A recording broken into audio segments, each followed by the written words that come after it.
down the hallway, walking down the corridor, and out of the corner of my eye, I saw a Muslim, and I didn't see many Muslims then. And I saw this Muslim, and I stopped, and I just kind of glanced at her, and I walked away. I was taking care of a patient. And then when I came back, she called me. She said, sister, are you Muslim? And I said I was. And I went in and we talked for a long time, but I had to go back to work. So she was going home. I had to go to work. So I told her, I said, well, if you ever need me for anything, I said, I don't live here, but if you ever need me, and I gave her my name and my address and my phone number. She looked at it, and then she looked back at me. And she looked at me. She had this very strange look on her face. And she said, okay. And she left. She never said really goodbye, she just left. It was just very strange. A few days passed, and I got a phone call, and it was Sakina, and she said, sister, I tell you the story, you never believe it. You know, she had to tell me the story. And she told me about being over in Germany and a sister giving her a name and a number whenever she was in trouble. And she said that when I gave her my name and my number, she looked at it because she recognized it from when the sister in Germany gave it to her. And she could not believe it. She just could not believe it. As big as New York is. As big as New York is.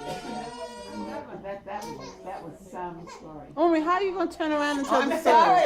sorry. I have a way drawn. Okay. I'm gonna need you to come sit on this side, please. Please come sit on this side. That was really some story. We became lifelong. Now, can we go back? Oh, you want to Go talk ahead. about? Go ahead. No. With I have no idea where you left off of because Umi took. Let me finish because it's very tragic what happened to her. She and Ahmed finally got divorced, and then she wanted to raise her children as Muslim. So she was desperate. Living in Germany, she was desperate to find a Muslim to help her raise her children. She had 2 children and 2 girls. And she married this, first she was with these Somalis, and they were talking about circumcision and everything. I said, oh, no, honey, that is not what we do. That is not Islamic. And I explained to her what that was, because she would call me and we would write back and forth to each other. So finally she found somebody. She met this he was from Tunisia? No, he was Jordanian. And she married this guy. And from what I gathered, it was a very interesting relationship, you know. And I had said, why she married one of those Germans? You know, she married German. What had to do with Germany? What about the other? She knew what it was. So she met this Jordanian guy. In the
you into the sun. You don't have that with that. You got it.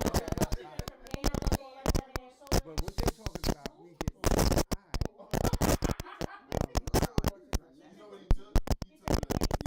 This is before I was Muslim.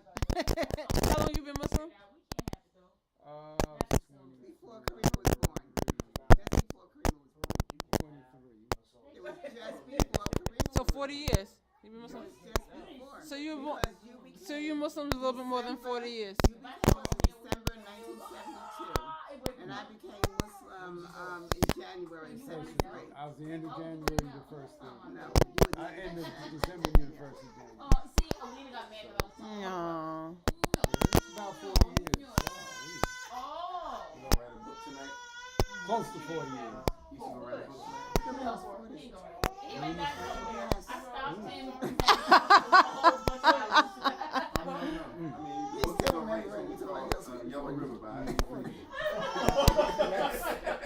Y'all finish your story? Yeah, I mean, I've had all kinds of music. I can't think of them right. They have to pop in my head. All right, I'll get some more stories then. I'll think of them. Thank you, thank You know, you. when South had us, he had us tell all of our miracles. You didn't know that. You remember that? I had to tell all my miracles. All of them. Yeah, I told most of them. Even the time, I'll tell you one that you might not know, that Busher might not know. No, what? About your mother. So what happened with Umi? Huh? She was bad. No. She had you in the stomach. Oh, when she died? Yeah. Yeah. I had to tell Yeah. that story. Yeah, I remember. Hey, y'all hear that story? That's why you so crazy. That's why you so cray. You lost oxygen. He died and came back to life with me. That's why she's so cray. The oxygen stopped coming to her brain and it messed up You killed your mother. Yes, she did. You killed your mother. When Umi got pregnant with Bush, I said, I'm gonna blow away. You know where she was at? Abu said, Abu, where was she at? Sitting on the toilet bowl. We were sitting on the toilet. I never knew that part. What? Child had No, I that's what I happened. had to get you You off killed the your mother on the toilet. toilet. I took off the toilet bowl. Put it down. Her heart wasn't no heart, no breathing or anything. And it is so good. I didn't know what to do. Of course, you don't know when somebody, you know, you have the pangs of death right there. I felt it right there. You always said we'd be tested like that. Was my test, because right there, you know, boom, she had died. So, but whatever reason, something was put in my mind to write the name of Muhammad sallallahu alaihi wasallam on her chest. As soon as I did that, she came back to life. And Muhammad, if you know the background of Muhammad, sallallahu alaihi wasallam, he's considered the life of life. Everything came from his beginning. You know, this is before Adam, alayhi salam. I won't get it. And then I was I was getting on the. Yeah. Hang on, yes.